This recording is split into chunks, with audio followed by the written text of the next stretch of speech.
بيكم فيديو جديد على قناة كروشيه كريمان. النهاردة ان شاء الله هنشتغل مع بعض الجزء الثالث والاخير في الجاكيت التريكو. ان شاء الله هنخلص في الجزء دوت الجاكيت كله. اخر حاجة وصلنا لها الحردة بتاعة الظهر، وبعد كده هنبدأ نشتغل الجنب التاني بتاع الوش. احنا كنا حردنا بالطريقة ديت، هنشتغل الجنب التاني بس من عند 17 غرزة، يعني بالعكس. هبدأ 17 غرزة على السنارة الفاضية، هعمل كده 17 غرزة هنا.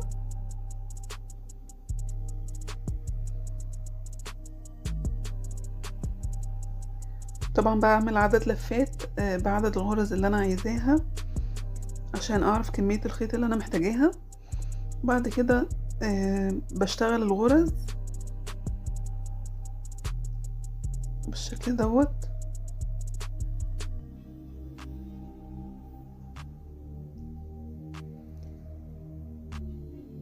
طبعا انا بس عشان السنارة مش ممسوكة بايدي الاتنين او بعيدة عني شوية عشان الكاميرا بتتحرك.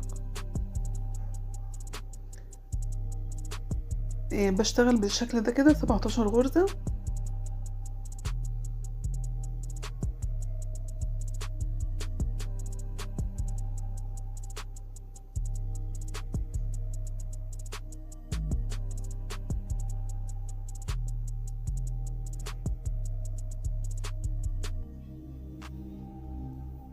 كده انا خلصت 17 غرزة.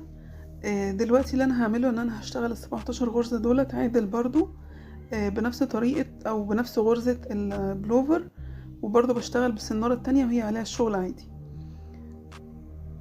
طبعا اول غرزة دي هشتغلها لانها اول مرة او اول سطر فلازم تتشغل، وهكمل شغل 17 غرزة.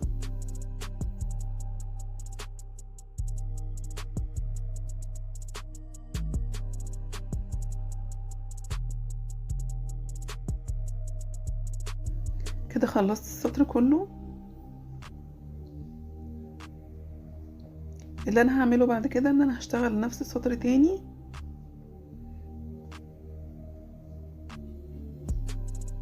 بنقل اول غرزة مقلوب وبكمل بقية السطر برضو عدل.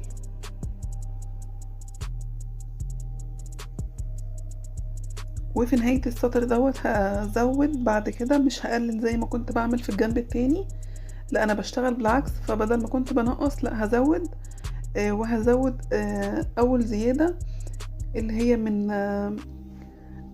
من جنب بتاع 17 غرزة، مش الثمان غرز اللي انا نقصتهم في الاول خالص، لا هزود اخر تنقيص نقصته.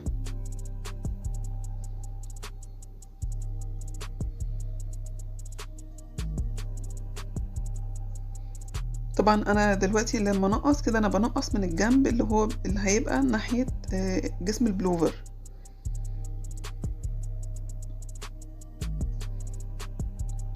اخر تنقيص نقصته كان 5 غرز، فانا هزود 5 غرز جنب ال17 غرزة. هاخد لفة بالشكل ده كده وهحطها على طول على السنارة زي ما كنا بنزود قبل كده 5 غرز، زي ما زودنا قبل كده لما زودنا حوالين الكم الاول. فبزود بنفس الطريقة. دلوقتي انا زودت 5 غرز، هرجع اشتغلهم تاني مع الغرز اللي هي 17 غرزة. برضو دي اول غرزة بشتغلها لانها اول مرة او اول سطر تتشغل فلازم تتشغل، وهكمل كل الغرز عدل لحد نهاية 17 غرزة.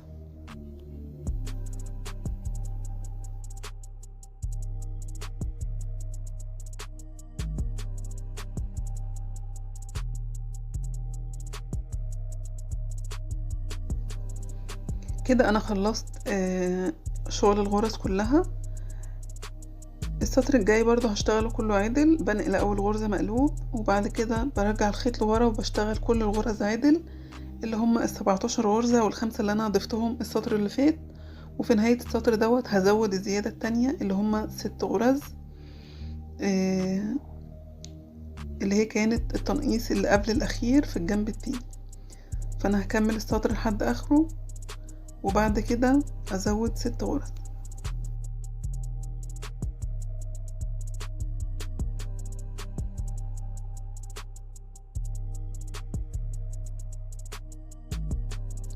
بعد ما اشتغلت الغرز بالشكل دوت، جه الدور ان انا ازود ال6 غرز او ازود التزويد التاني.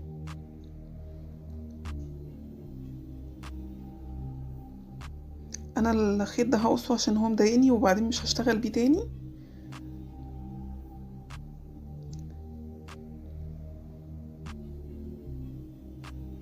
التزويد التاني او التنقيص اللي انا اشتغلته قبل كده كان 6 غرز، فهزود 6 غرز المرة دي بنفس الطريقة.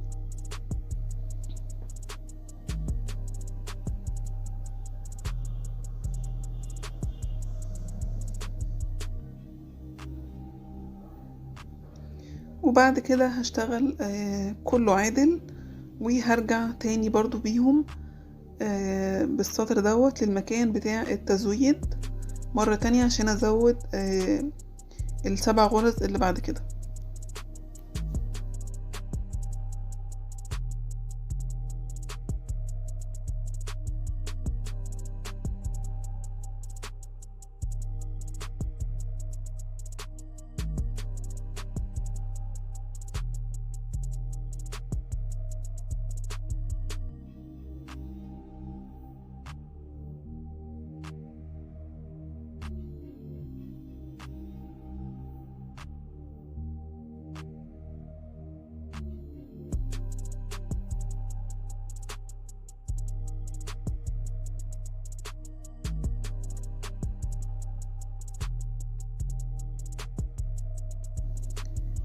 ودلوقتي هزود التزويد الثالث، يبقى انا زودت مرة 5 ومرة 6، وفي السطر دوت هزود 7 غرز.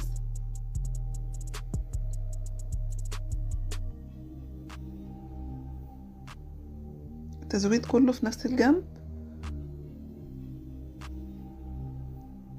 وبعد اخر تزويد هوصل الجنب دوت ب بقية البلوفر او بقية الجاكيت.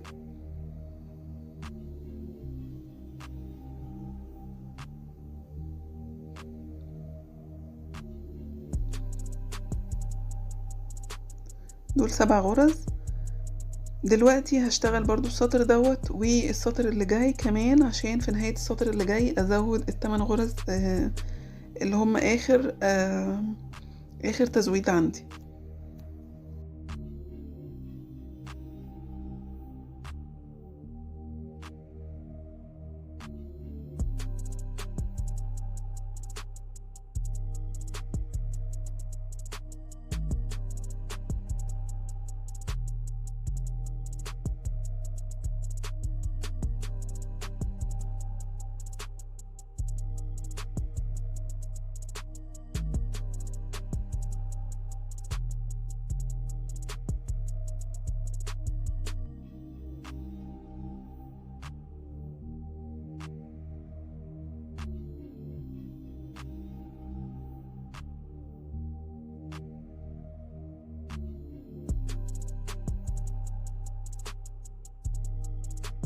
ودلوقتي هبدأ ازود اخر تزويد.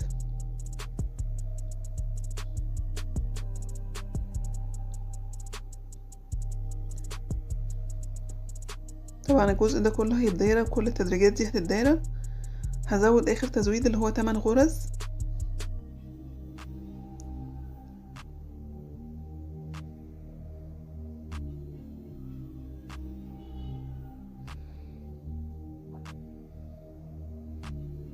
بعد كده برضو هشتغل ال8 غرز دولت مع كل الغرز اللي فاتت، وهرجع بيهم مرة تانية عشان لما ارجع المرة الجاية خلاص كده انا مفيش تزويد تاني هزوده. اللي هيحصل لما ارجع ان انا هوصل الجزء ده بقى مع بقية البلوفر عشان يكون عمل الجنب التاني بتاع البلوفر.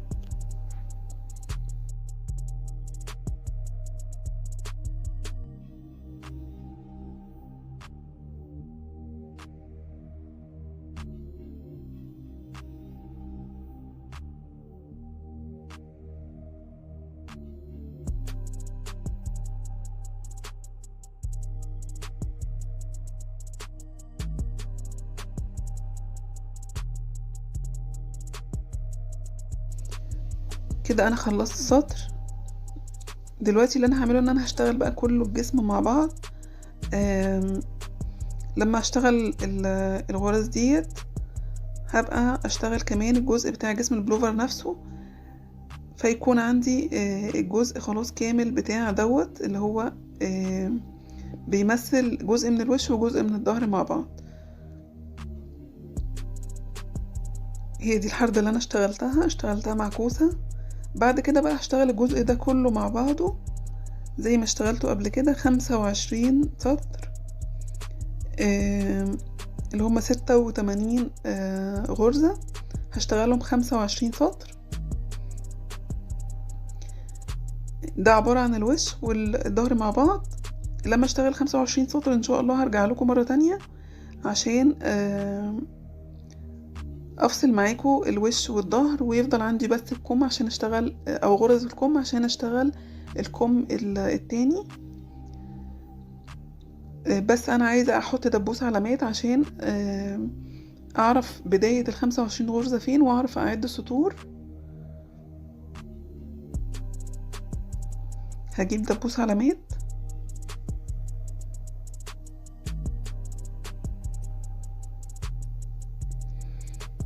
هحط دبوس العلامات بالشكل ده كده في السطر اللي هو الغويط دوت اللي هو عدل، سطر منخفض عن السطر اللي قبله. هحط الدبوس كله كده على وش الشغل وابقى عارفة ان انا بعد من عند المكان اللي فيه راس الدبوس وهو سطر عدل. هكمل بقى شغل عادي جدا كل الغرز مع بعض. الجزء اللي انا ضفته مع الجزء القديم بتاع الجاكيت اللي هو كان عبارة عن ظهر الجاكيت بس، كده بقى الوش والظهر تاني مع بعض. فهبدأ اشتغل كل الجزء ده مع بعضه 25 سطر وارجع لكم مرة تانية اوريكم هنعد ازاي سطور، وكمان هنقفل ازاي بقية الغرز ويفضل معانا الغرز بتاعة الكم بس عشان نرجع نشتغل الكم بس برضو معكوس، يعني من عند الكتف اللي عند الاسورة بتاعة الايد عكس الكم الاول خالص، زي بالظبط ما اشتغلنا الجزء بتاع الوش عكس ما اشتغلنا الجزء الاولاني. الكم هيكون نفس الوضع.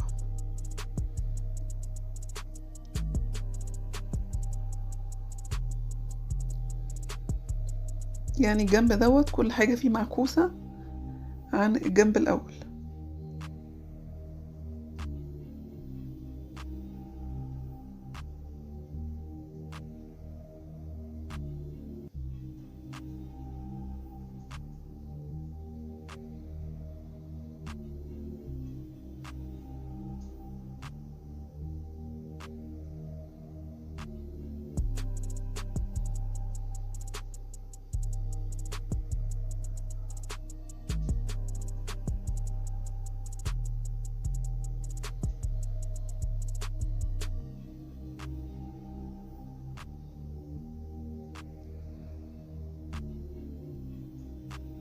كده الغرز خلصت معايا بالشكل ده، وهشتغل على طول بقية الغرز بتاعة الجزء او الجاكيت التانية وراها على طول بنفس الخيط. عشان كده انا قطعت الخيط دوت مش محتاجاه، هحتاج بس اربطه عشان الغرزة دي بتهوي. ممكن نربطه هنا كده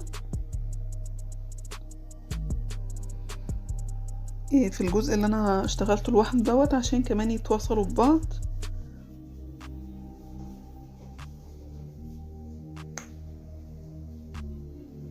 هجيب ابرة كروشيه بالشكل ده كده واحاول اسحب بفتلة الخيط هنا عشان اوصل الجزئين ببعض كمان،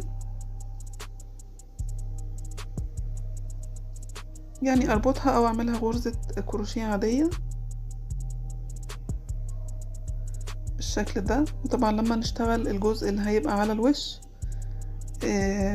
كل الكلام ده هيبقى متداري يعني.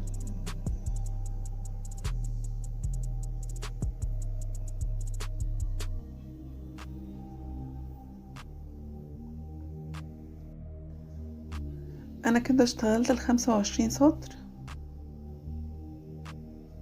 بالشكل ده. ده دبوس العلامات، بعد من الجنب اللي فيه راس الدبوس وبعد من السطر العدل بالشكل ده كده، مرة في السطر العالي ومرة في السطر اللي هو منخفض دوت. كده 25 سطر.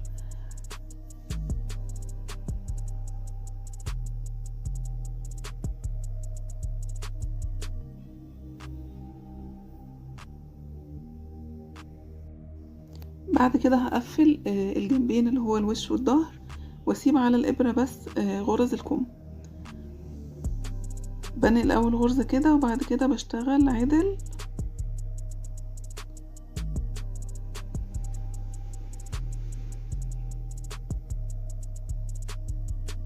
بالشكل ده، وبقفل غرزة. انا هقفل ال20 غرزة اللي انا ضفتهم يمين وشمال في الاول خالص. لما بدأت غرز الكم ضفت 20 غرزة يمين و20 غرزة شمال. دلوقتي هرجع اقفلهم مرة تانية، يعني هقفل 20 غرزة وبعد كده اكمل السطر الاخر شغل، وفي بداية السطر التاني هقفل ال20 غرزة التانيين اللي هو من الجنب التاني، ويفضل عندي غرز الكم بس.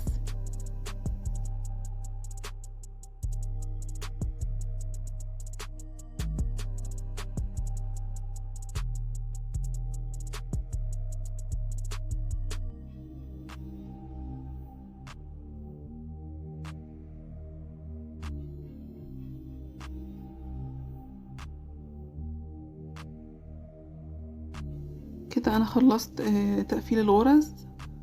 لو اتلخبطت ممكن اعد كده 1 2 3 4 5 6 7 8 9 10 11 12 13 14 15 16 17 18 19. باقي لي غرزة واحدة كده، 20 غرزة. يبقى دي غرز الوش، وبعد كده هكمل بقية السطر كله عدل لحد الغرزة الأخيرة. وفي بداية السطر اللي جاي هقفل ال20 غرزة التانيين بتوع الظهر،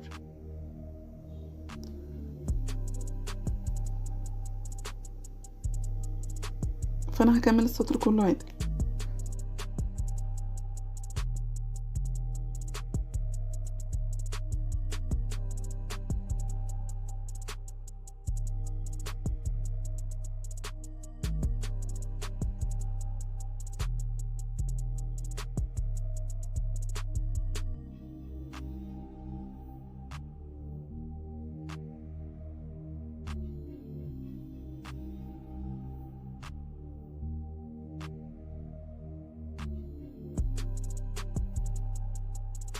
في بداية السطر الجديد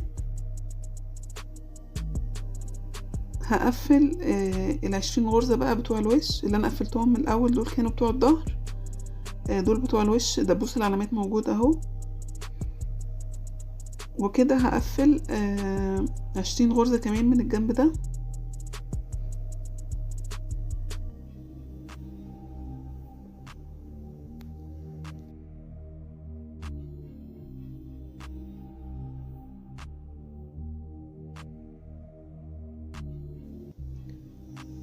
هكمل بقى بقية ال20 غرزة زي الجنب التاني بالظبط. كده انا خلصت ال20 غرزة بالشكل ده. دلوقتي باقي الغرز اللي فاضل عندي، يبقى انا قفلت اشتغلت ال25 سطر دول، قفلت 20 من هنا اللي هما دول، وال20 الجنب التاني، واللي باقي عندي بس غرز الكم اللي هي ال46 غرزة دول بتوع الكم. يبقى انا هبدأ اشتغل الكم بس من فوق من عند الكتف. اخر حاجة اشتغلتها كانوا 7 سطور بس، فانا هشتغل اول 7 سطور بدون اي اختلاف لحد ما ابدأ بعديهم اول طبعا هيبقى تناقص مش تزايد. وبعد كده هشتغل 7 سطور عاديين مفيهمش تناقص ولا تزايد، وسطر واحد فيه تزايد في بداية السطر ونهايته. سوري، تناقص في بداية السطر ونهايته. يبقى انا دلوقتي هشتغل 7 سطور عدل، برضو كله عدل. 7 سطور هشتغلهم قبل ما ابدأ اول تناقص للكم.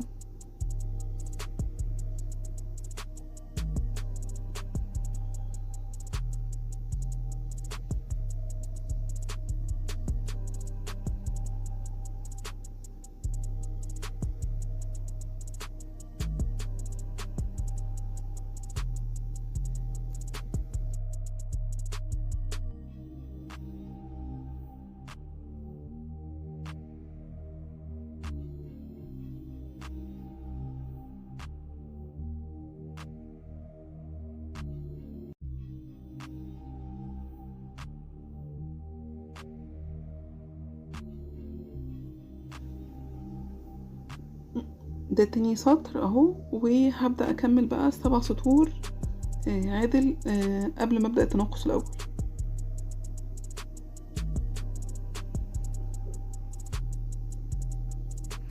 كده انا خلصت 7 سطور، وبعد كده اول تناقص هعمله هبدأ اعمل تناقص في بداية السطر ونهايته. انا بنقل اول غرزة عادي مقلوب، وبعد كده بشتغل تاني غرزتين مع بعض عادل.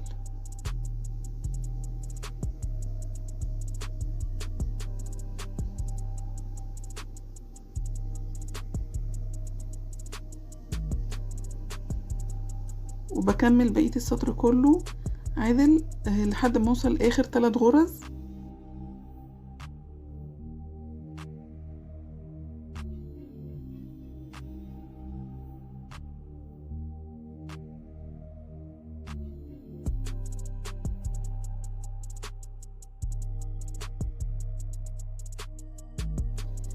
باقي عندي 3 غرز، هشتغل الغرزتين دول مع بعض، يعني غرزة واحدة تناقص،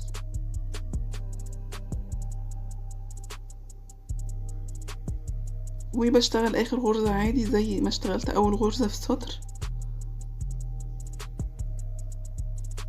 بالشكل ده كده. وده اول تناقص في الكم. انا كنت عملت 8 مرات تزايد، فهعمل 8 مرات تناقص. ده التناقص الاول. اشتغلت 7 سطور زي ما انتهيت ب7 سطور في السطر دوت، وبعد كده هشتغل 8 مرات 7 سطور بدون تناقص وسطر فيه تناقص، 7 سطور بدون تناقص وسطر فيه تناقص.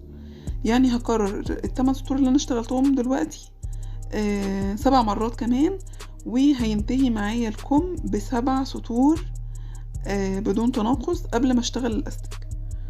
يعني اخر حاجة هشتغلها هيبقوا 7 سطور بدون تناقص، وبعد كده هشتغل الاستك زي الاستك اللي اشتغلته في بداية الجاكيت خالص، كله غرزة عدل وغرزة مقلوب.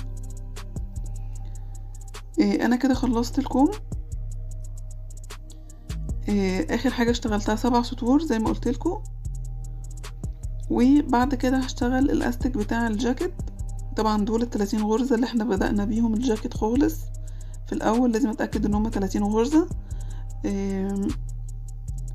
لو هم 30 غرزة، طبعا انا لو بتلخبط في عد السطور او في عد التناقص او كده، هعرف انا في انه سطر او فاضلي كام مرة تناقص من عدد الغرز بتاعة الكم اللي فاضلة على السنارة. لما فضلوا 30 غرزة ده معناه ان انا كده خلصت كل التناقص. لو كانوا فاضل مثلا 32 غرزة يبقى فاضل لي مرة تناقص، لو فاضلي 34 غرزة يبقوا فاضل لي مرتين تناقص كده بالشكل ده يعني. اخر حاجة دلوقتي هشتغلها هشتغل الاستك. ده اول سطر في الاستك، برضو هنقل الغرزة مقلوب، بعد كده هنقلها عادل عادي، لاني بشتغل الغرزة مرة عادل سطر عادل وسطر مقلوب. بشتغل غرزة عادل وغرزة مقلوب، ومن السطر التاني بشتغل فوق العادل عادل وفوق المقلوب مقلوب. عشان كده من السطور اللي جاية بنقل اول غرزة في السطر عادل عادي.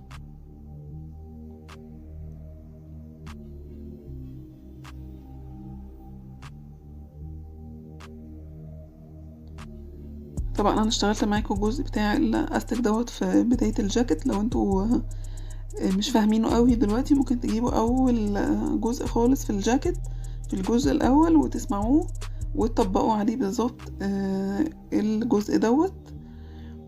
فانا هخلص الاستك بتاع الكم وارجع ليكم مرة تانية اشتغل معاكم بقى الجزء بتاع الجاكيت من تحت. طبعا هنقفل الجوانب الاول ونقفل الكم، وبعد كده نشتغل الجزء اللي تحت والجزء اللي على الصدر والرقبة.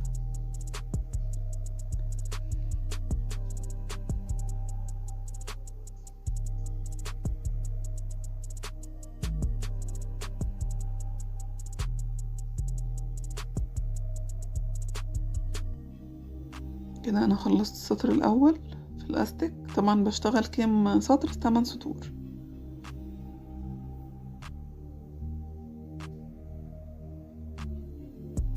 اخر غرزة انا اشتغلتها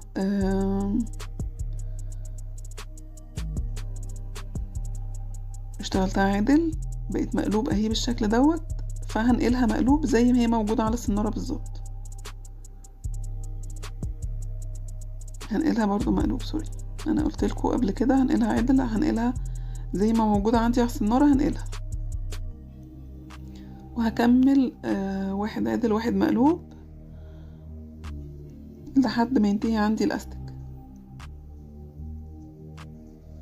هشتغل ده السطر التاني، هشتغل كمان 6 سطور غير السطرين دول وارجع لكم مرة تانية.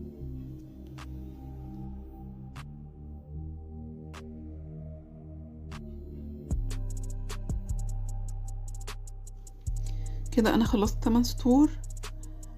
ودلوقتي هشتغل سطر التقفيل. بعد كده من السطر العدل او من الغرزة العدل 8 سطور. بالنسبة لسطر التقفيل لو انا عندي دوت اللي انا هقفل عليه ظهر الجاكيت هقفل عدل، يعني هشتغل عدل وانا بقفل. طب لو انا عايزاه ده الوش هشتغل مقلوب وانا بقفل السطر الاخير، عشان انا عايزة طرف الكم يكون شبه الطرف التاني بتاع بداية الجاكيت خالص، اللي هو بالشكل ده كده. شايفين الشكل ده؟ طبعا انا لو الجزء اللي هيظهر عندي انا عايزاه يكون مقلوب، يعني لو على وش الجاكيت هقفل مقلوب، على ظهر الجاكيت هقفل عدل. طبعا ده الظهر عشان فيه عندي خيوط او كده او وصلات، والوصلات ناحية الظهر، فانا هقفل عدل، لان التقفيل على المقلوب هو اللي هيديني الشكل بتاع السطر دوت زي سطر البداية بتاع الكم التاني، عشان يبقوا الكمين شكل بعض ما يكونش فيه شكل مختلف. طبعا هوريكم دلوقتي وانا بقفل عدل الشكل هيكون عامل ازاي، والظهر اللي هيظهر عندي هيبقى عامل ازاي. هيظهر عندي سلسلة بالشكل ده كده على طرف الكم. طبعا ده مش موجود في الكم التاني، لكن بصوا الظهر بتاع الكم هيبقى شكله قريب جدا من الكم التاني، عشان كده ده وش الشغل عندي. فانا بقفل الكم على الظهر، عشان كده قفلت عدل. لو انا بقفل على وش الشغل هقفل مقلوب. هكمل معاكم تقفيل الكم ونبدأ نشتغل الاسورة على الجاكيت من تحت، وكمان نقفل الجاكيت الاول.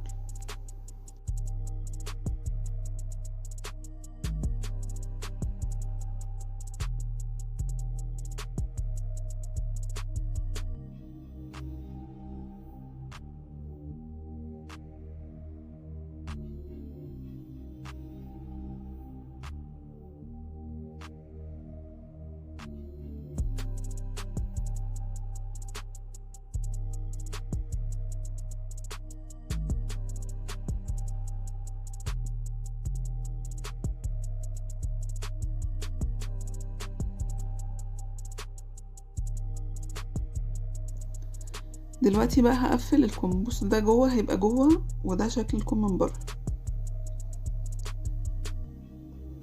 ده انا مش عايزاه يبين، عشان كده عملته ناحية ظهر البلوفر او ناحية ظهر الشغل. دلوقتي هبدأ اقفل. طريقة التقفيل طبعا مهمة جدا عشان هتبين قد ايه الجاكيت شكله مشغول بإتقان، يعني مش متقفل عشوائي ولا حاجة. فطريقة التقفيل هتكون كلها واحدة. هقفل معاكم جزء بسيط وانتوا هتكملوا الجاكيت كله بنفس الشكل. محتاجة إبرة خياطة أو إبرة تشطيب زي دي.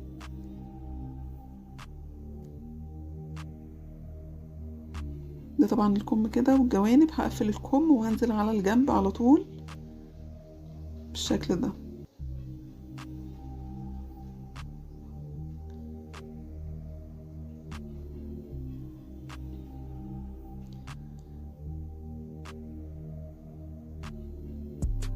وطبعا الجنب التاني نفس الشيء بالظبط.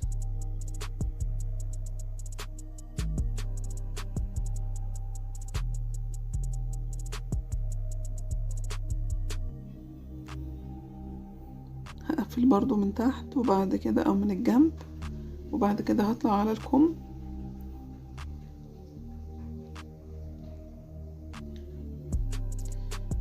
ابرة التشطيب اللي زي دي كده هلضم فيها الخيط. انا طبعا سبت في اخر حاجة خالص فتلة خيط طولها تقريبا متر كده عشان اشطب بيها واقفل بيها. دخلت كده في اول غرزة على الطرف خالص. اهم حاجة ادخل في الغرزة اللي على الحرف خالص عشان الحروف ما تكونش بعيدة عن بعض او حاجة. بعد كده بصوا هدخل كده بالشكل ده كده في الغرزة كأني بخيط خياطة عادية. دخلت في الغرزة وطلعت من الغرزة اللي بعديها على طول.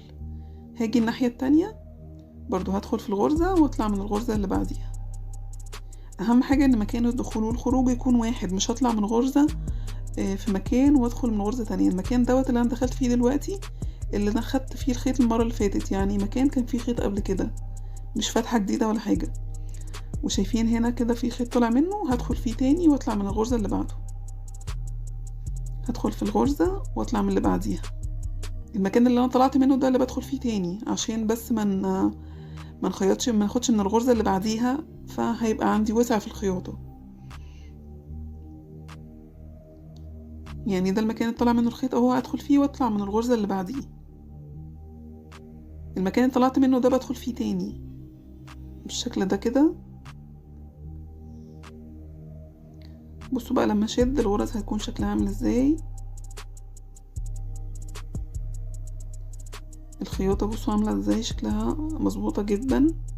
طبعا بداية السطر ونهايته اللي احنا متعودين نشتغلها كويس ونعمل لها طريقة معينة في شغلها، ده اللي بيخلي عندي الخياطة سهلة بالشكل ده كده. طب انتوا لو مش عارفين تعملوا بداية السطر ونهايته اللي احنا بنعملها دي وتشتغلوا بأي طريقة تانية، بنسيب أول غرزة وآخر غرزة في السطر. يعني أول غرزة اللي أنا بشتغل فيها دي بسيبها خالص واشتغل من الغرزة التانية، بس بشتغل في نفس الغرزة على طول عشان خط الخياطة يكون واحد، يعني ما يكونش داخل طالع في الجاكيت.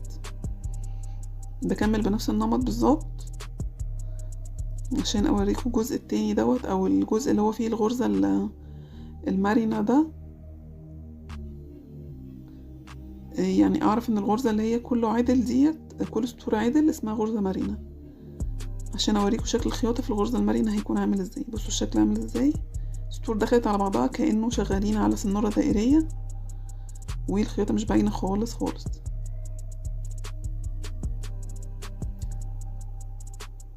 نفس الطريقة بقى هكمل بيها الكم كله لحد الاخر، وحاول ان انا مشدش قوي عشان لو الكم هيطول معانا لما طبعا يتغسل ويتفرد معايا. الغرزة ديت فيها مطاطية شوية فهيتفرد، ما يبقاش عند مكان الخياطة مشدود. وهكمل الجنب كله برضو بنفس الشكل. والجنب التاني برضو هبدأ من عند الاسورة وهكمل الكم كله وهنزل على الجنب. طبعا هنا بتعامل مع الغرزة ديت او المكان دوت برضو زيها كأنها غرزة بالظبط.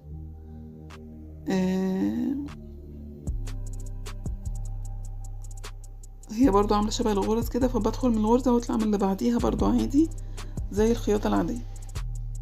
طبعا ده وش الجاكيت يا جماعة، انا بقفل كده على وش الجاكيت مش على الظهر، الخياطة بتدخل معايا جوه. دي طريقة اصلا للخياطة العادية خالص. لو انا عندي جزء مش عارفة اوصل لظهر مثلا اي قطعة بخيطها، مش عارفة اوصل للظهر اللي انا بخيط عليه، فبخيط بالطريقة ديت خياطة عادية جدا بالخيط والإبرة. ده شكل الكم كده.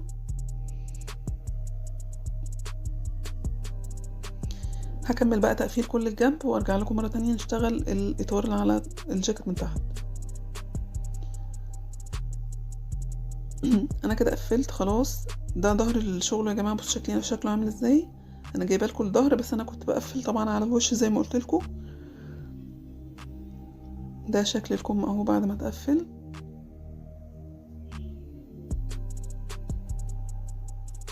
والجنب بصوا مكان تحت الباط والجنب والجنب التاني برضو بنفس الشكل بالظبط بالشكل ده. طبعا الفتل دي انا هقفلها او هشطبها يعني على ظهر الجاكيت. كل اللي انا بعمله ان انا بمشي بابرة التشطيب ديت في جزء من الخيط كده بالفتلة، وبعد كده بقص عشان بس ما اسيبش الخيط عند الطرف قوي، لازم امشي بيه مسافة قبل ما اقص.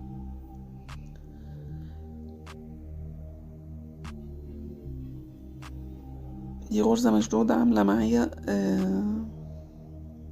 زي نغزة كده في الجاكيت، بحاول اهويها مكان ربطة خيط يعني، فاعمل معايا نغزة.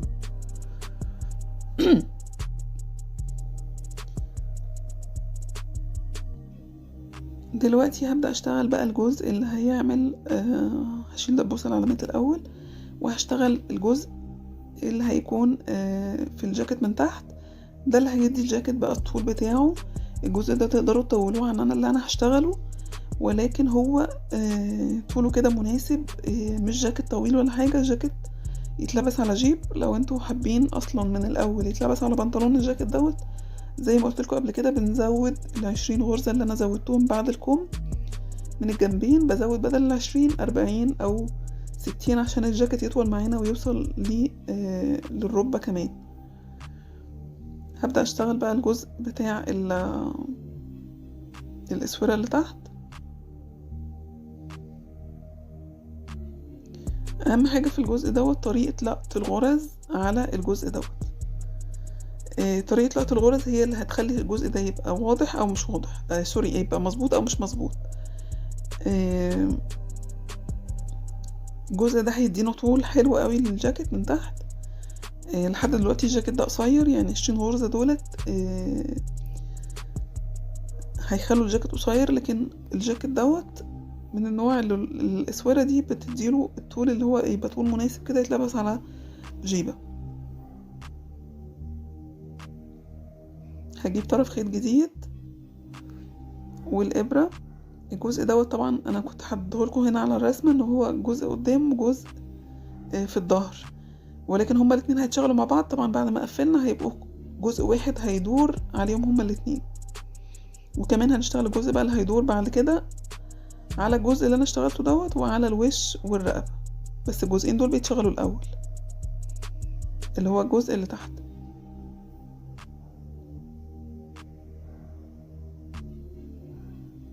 ده وش الجاكيت كده معايا، وهبدأ ألقط الغرز على السنارة. ده الوش.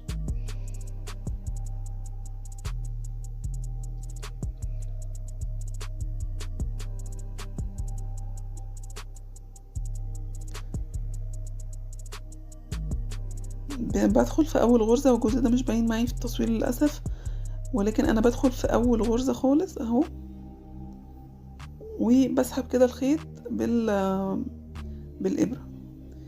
أنا دخلت الأول في الغرزة كلها، في الغرزة التانية أنا بسحب من الحلقة الخلفية بس. الغرزة اللي بعديها بدخل في الغرزة كلها واسحب الخيط بالشكل ده. الغرزة اللي بعديها في الحلقة الخلفية بس، يعني أنا مرة بلقط في الغرزة كاملة ومرة بلقط في الحلقة الخلفية. أول غرزة ببدأ من الغرزة كاملة، ومن الغرزة التانية في الحلقة الخلفية غرزة كده وغرزة كده. لو أنا اشتغلت كله على الغرزة كلها، اللي بيحصل معايا إن الجزء بتاع الأسورة ده بيبقى بارز عن الجاكيت. طيب لو أنا اشتغلت كله على الحلقة الخلفية بيعمل معايا خط، وكمان نلاقي الأسورة دي متنية لجوه شوية، مش مظبوطة مع الشغل كأنها قطعة واحدة. دي الطريقة اللي بتخليها تبقى مظبوطة، ان انا اشتغل مرة على الغرزة كلها ومرة على الحلقة الخلفية. انا بشتغل طبعا في الغرز اللي هي الكبيرة ديت الواسعة. طبعا باجي مكان الخياطة دوت بشتغل مرة هنا كده. انا كنت اخر حاجة اشتغلتها في الحلقة كلها، هنا هشتغل الحلقة الخلفية، ومرة هنا كمان هشتغلها على الحلقة كاملة، اللي هو يعني الغرزتين اللي انا مخيطة فيهم. لازم اشتغلهم هما الاتنين عشان ما يعملش معايا فراغ في منطقة الخيوطة بالشكل ده. وبعد كده اشتغلها حلقة كاملة، ومرة على الحلقة الخلفية بالشكل ده كده، وبكمل لقط الغرز كلها، وبعمل نفس الشيء في مكان الخياطة التاني بتاع الجنب التاني، لحد ما القط كل الغرز الموجودة عندي تبقى كلها على السنارة.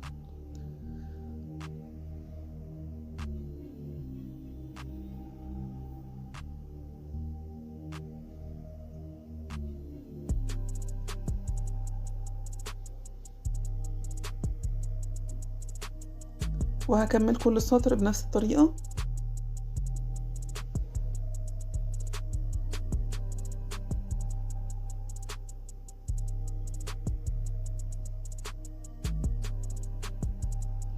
كده انا لقطت كل الغرز.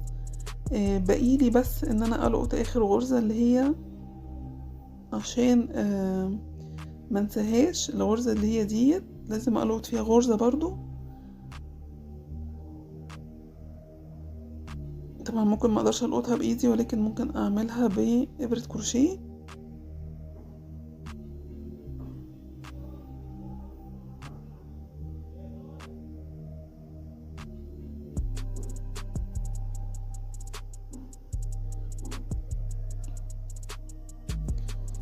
دلوقتي بعد كده هشتغل الجزء اللي جاي ده كله. هشتغله 18 سطر او 20 سطر، ممكن تزودوا ل 20 سطر لو انتوا حابين الجاكيت يكون اطول شوية.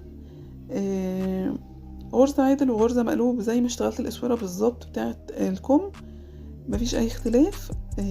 18 سطر. انا اشتغلت 18 سطر عشان السبع شلات. لو انتوا عندكم خيط اكتر ممكن تشتغلوا 20 سطر. هشتغلهم وارجع لكم مرة تانية. كده انا اشتغلت ال 18 سطر اللي قلت لكم عليهم.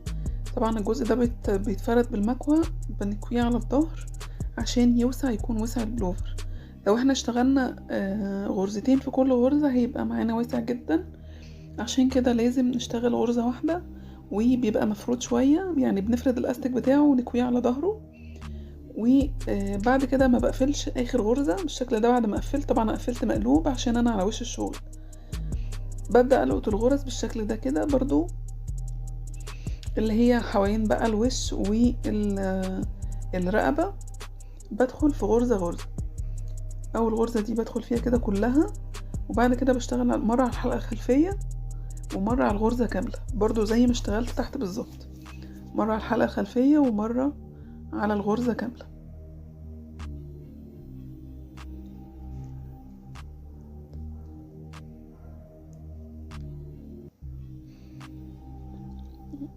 بالشكل ده كده. وهكمل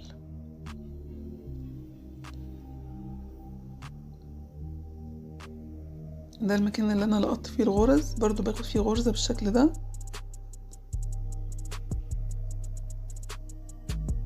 لو في غرزة ضايقتني مش عارفة اسحبها، بسحبها بإبرة الكروشيه. بعد كده بدخل في غرزة غرزة بالشكل ده، برضو مرة بشتغل في الغرزة كاملة ومرة بشتغل في الحلقة الخلفية.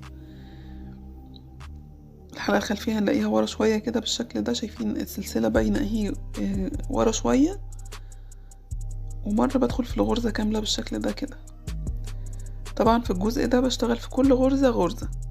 الغرز ضيقة شوية عن الجزء بتاع الجاكيت من تحت، ولكن ده عادي جدا في الجزء بتاع الصدر، لانه طبعا الجزء بتاع الرقبة ده بياخد شوية من مطاطية الاستك بتاع الوش. بكمل كده في كل غرزة غرزة، مرة على الحلقة الخلفية ومرة على الغرزة كاملة، زي الجزء اللي تحت بالظبط، ولكن في اختلاف بسيط قوي، اللي هي الغرزة اللي هتكون عندي بين فاكرين لما كنا بنشتغل 17 غرزة وبعد كده زودنا 5 غرز. اول غرزة ديت في التزويد بتبقى واسعة شوية، هوريكم طبعا هنعمل ايه لما نوصل لها.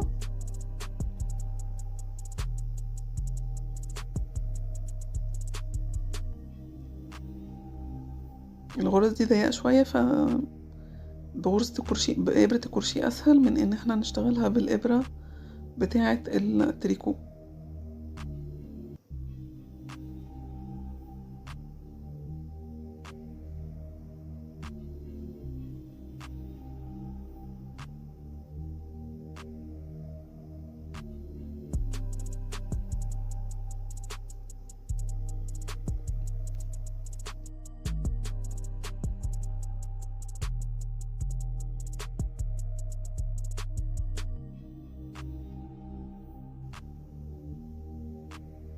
بعد كده بيجي عندي غرزة واسعة زي دي كده، بتبقى في مكان بداية التزويد. اللي انا بعمله ان انا هشتغلها زي ما هي عليها الدور، يعني هي لو حلقة خلفية بس باخد الحلقة الخلفية وباخد معاها كده الفتلة دي من الغرزة عشان ألم الوسع اللي في اللي في المكان دوت. يعني بصوا باخد الحلقة الخلفية ديت ومعاها ديت الفتلة ديت عشان ألم الوسع اللي في المكان دوت، ما يعملش عندي فتحة أو فراغ في المكان ده.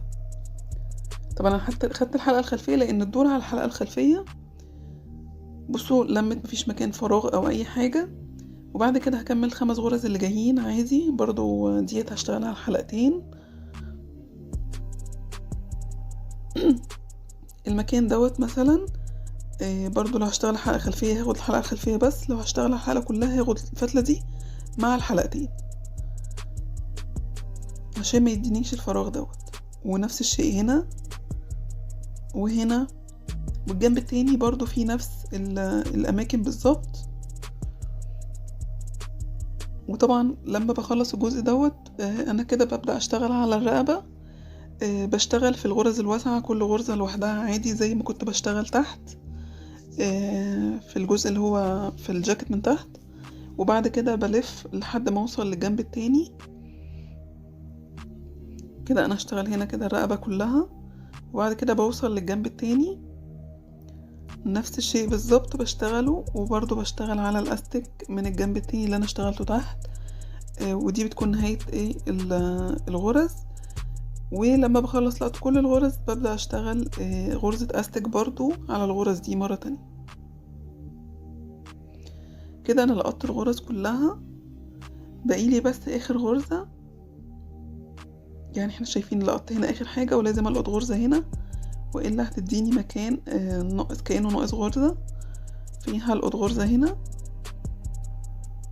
الدور ان انا اشتغل على الحلقتين مع بعض، فهشتغلها على الحلقتين مع بعض كده. انا لقطت كل الغرز. بعد كده هشتغل هنا زي ما اشتغلت في الجاكيت من تحت وزي ما اشتغلت في الاسورة بتاعة الكم. بشتغل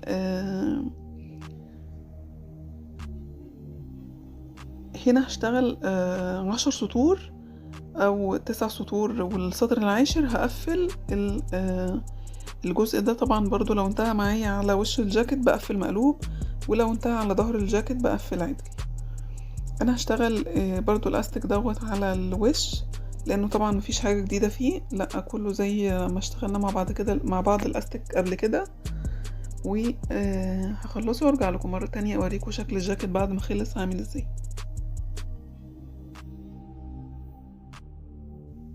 كده انا خلاص خلصت الجاكيت. ده شكل 9 سطور بعد ما اشتغلتهم، وكمان قفلت السطر الاخير. انا كنت بشتغل اخر سطر على ظهر الجاكيت فقفلت كله عدل عشان يبقى وش الجاكيت عليه الظهر بتاع السطر مش الوش. انتوا لو حبيتوا فضل عندكم خيط من ال7 شلات تقدروا تشتغلوا كمان سطور، يعني ممكن تزودوا كمان سطرين او 3. ولو انتهى معاكم الشغل على العدل يعني سطر التقفيل هيكون على وش البلوفر او وش الجاكيت، تقدروا تقفلوا مقلوب هيكون افضل. وده كمان شكل الجزء اللي فيه الحردة، بصوا عامل ازاي شكله لطيف يعني مفيهوش اي حاجة. كده خلاص بيكون الجاكيت خلص. هحاول اصوره لكم من بعيد عشان يبان معاكم عامل ازاي. ده شكله كده من بعيد. يا رب يكون عجبكم، ولو عجبكم متنسوش تعملوا لايك للفيديو وتشتركوا في القناة. سلام عليكم.